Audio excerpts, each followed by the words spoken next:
Saya punya pertanyaan untuk masing-masing pembicara di depan, dan saya juga harus bertanya kepada Mas Taufik karena saya tidak ingin melewatkan momen bertanya kepada pakar langsung, seorang pelaku media. Pertama, urut saja ke Mas Mujib terkait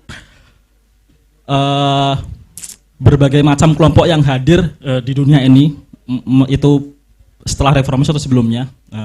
Begini, jadi ada banyak sekali kelompok-kelompok yang mengatasnamakan khilafah gitu. Misalnya di Timur Tengah kita kenal ISIS, Al-Qaeda atau Jabhat Nusra yang masing-masing punya misi, ideologinya masing-masing. Atau di Indonesia kalau kita bisa sebut HTI, FPI yang juga punya visi yang hampir serupa, atau Khilafatul Muslimin misalnya. Nah, menurut refleksi Mas Mujib, kenapa masing-masing kelompok ini tidak MOU saja? Toh mereka kan punya satu visi yang sama. Jadi satu gitu, bikin aliansi untuk khilafah, nggak perlu ribut satu-satu bertengkar. Toh mereka juga ingin menegakkan liwat gitu, agama Tuhan gitu. Kenapa nggak jadi? Nah itu kenapa kok terpecah-pecah? Refleksinya Mas Mujib apa sih? Itu aja. Itu aja mungkin. Terima kasih banyak. Assalamualaikum warahmatullahi wabarakatuh. Mas Haris. Waalaikumsalam warahmatullahi wabarakatuh. Langsung saja Mas, mungkin bisa dipersingkat ya karena sudah ternyata. Oh iya baik. Jam 10. Ya. Terima kasih atas waktu dan kesempatannya yang telah diberikan. Assalamualaikum warahmatullahi wabarakatuh. Waalaikumsalam warahmatullahi. Ya, perkenalkan nama saya Firman. Saya merupakan salah satu lulusan dari Universitas di Yogyakarta, tepatnya di Universitas Ahmad Dahlan, tempat saya belajar mengenai Islam. Karena untuk yang pertama saya ingin soroti terlebih dahulu untuk judul diskusi khususnya pada malam hari ini. Itu saya lihat di media sosial mengenai Islam dan radikalisme. Sangat menarik sekali karena saya berasal dari Provinsi Sulawesi Tengah yang sampai dengan detik ini MIT Mujahidin Indonesia Timur itu masih menjadi sebuah pembahasan hangat di masyarakat. Namun dari MIT sendiri juga masih berkembang. Mungkin ada beberapa hal yang memang berangkat dari keresahan kenapa MIT itu bisa berkembang. Namun lebih pokok ingin saya tanyakan, saya juga sempat membaca buku dari Presiden keempat Abdurrahman Wahid yang berjudul itu Ilusi Negara Islam. Kurang lebih itu ada relevansinya dengan pembahasan topik kita malam hari ini, yang dimana itu mengenai gerakan Islam transnasional, masuknya Islam transnasional di Indonesia, kemudian berkembang dan lain sebagainya. Sejauh itu juga kalau seandainya kita mau lihat sejarah ke belakang, sebelum masuknya proklamasi 45 yang disampaikan oleh Bung Karno, itu mengenai perdebatan bentuk negara khususnya, itu sudah jauh dari orang-orang kita terdahulu. Bahkan pada saat itu, dalam sebuah konsep negara, itu dicantumkan 7 kalimat di belakang ketuhanan yang Maha Esa. Artinya kita refleksikan kembali terlebih dahulu pemikiran kita ke situ. Yang jadi pertanyaan, apakah Islam transnasional yang masuk ke Indonesia itu menginginkan Indonesia ini menjadi negara Islam? Kemudian seperti yang kita ketahui, masyarakat kita itu tidak bisa terlepas dari 3 hal. 3 hal itu yang paling prioritas adalah agama, kemudian budaya, dan yang terakhir adalah negara. 3 ini tidak bisa dilepas dari lingkungan ataupun kehidupan kita di Indonesia. Nah, kalau seandainya itu yang pertanyaan pertama, apakah Islam transnasional menginginkan negara Islam ataupun gerakan-gerakan tersebut yang dalam tanda kutip itu sebagai gerakan radikalisme, gerakan ekstremisme dan lain sebagainya itu apa aspek yang mendasari dari gerakan tersebut? Nah, kemudian munculnya radikalisme ini kita harus pastikan juga bahwa Islam itu harus dipastikan radikalisme hanya sebagai terminologi dalam agama. Bagaimana kita sebagai umat yang beragama harus mendalami secara mendasar mengenai konsep teologis kita. Dan yang terakhir pertanyaan saya, apakah salah jika Islam masuk dalam ranah politik ataupun gerakan politik?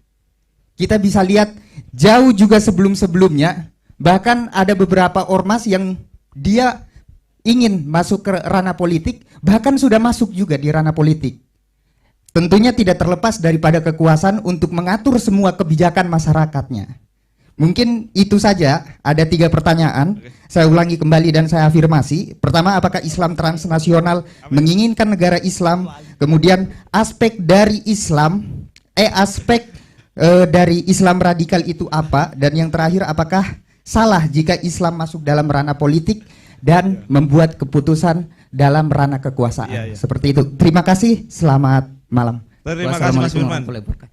Waalaikumsalam warahmatullahi wabarakatuh. Pertanyaan apa ingin ya? Marai mikir. bikin mikir pembicaranya. Mulai dari Mujib saja dulu. Loh iya, kan ini soal radikalisme tadi. Tadi kalau pertanyaannya Mas Haris kan, saya kira juga bisa dikorelasikan terkait dengan apa yang mendasari kenapa kenapa gerakan-gerakan Islam itu ingin mendirikan negara Islam. Kenapa kok mereka tidak berkonsensus saja atau tekan MOU saja untuk mendirikan negara Islam, PAN gitu ya modelnya. Oke. PAN Islamisme maksudnya. Iya kan ada kan PAN Arabisme, PAN Islamisme, maksudnya ke situ, bukan PAN ini. Sorry. Oke. Iya. Ini pertanyaannya agak berat ini. Asli ini. Jadi gini Mas, perbedaan dari ormas Islam yang berkembang pasca reformasi itu sebagaimana yang saya sebutkan tadi tidak lepas dari hasil penafsiran dari masing-masing tokoh. Gitu. Misalkan saya contohkan gini, apakah DI itu berormas? DI dan NI itu berormas sebelum nanti Abu Bakar Ba'asyir dan Abdullah Sungkar ini masuk di ormas itu, gitu loh. Dan Kator Suryo sendiri itu tidak menganut salah dari DINI-nya sendiri itu tidak menganut salah satu ormas. Jadi siapapun bisa masuk, gitu kan. Nah, berhubung ada kejadian kudeta, kalau bahasa saya kudeta, Abu Bakar Ba'asyir dan Abdullah Sungkar di Afghanistan waktu itu, kudetanya simple. Waktu itu Amir DI sholat subuh, ternyata dia kunut. Nah kalau kunut kan udah kelihatan ini NU. Akhirnya apa? Abdullah Sungkar dan Abu Bakar Ba'asyir waktu itu ngomong, oh ini amirmu ini bid'ah, harus dikudeta. Lah setelah itulah tampuk kekuasaan DI berubah ke 2 tokoh ini, yang mana berarti di situ ada jaringan Taliban dan DI sudah terjalin, yang nantinya bisa melahirkan beberapa ormas lanjutan, adanya Jamaah Islamiyah yang didirikan Abu Bakar Ba'asyir dan Abdullah Sungkar di Malaysia, yang tahun 80-an itu mereka kabur dari Indonesia karena tahanan politik. Nah kemudian ada dua sebagaimana yang saya sampaikan, 2 pemikir, Al-Maududi dan Said Qutb. Berhubung di Taliban dan di Afghanistan ini mereka dipengaruhi oleh 2 ideolog yang sangat fenomenal, yaitu dari Wahabi dan dari Said Qutb.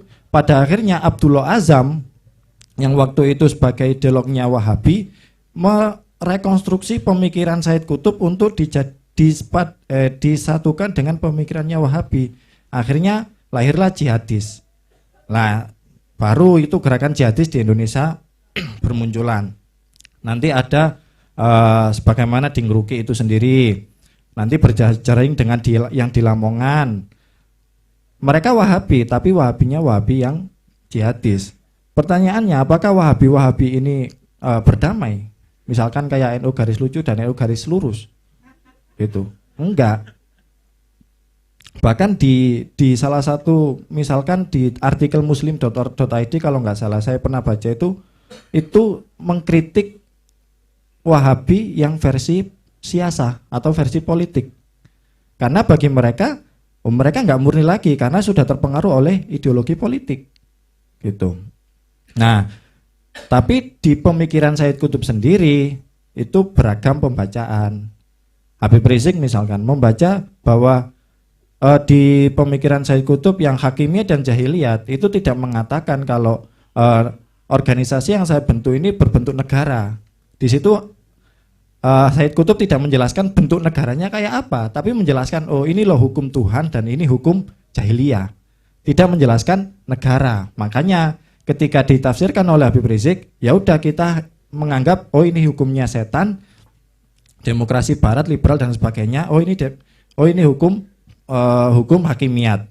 Dan PKS beda lagi bacanya, Partai Keadilan waktu itu yang mengatakan kalau ingin memperjuangkan politik Islam menguasai Indonesia harus mendirikan partai, kita harus masuk sistem baru bisa merubah sistem itu sendiri.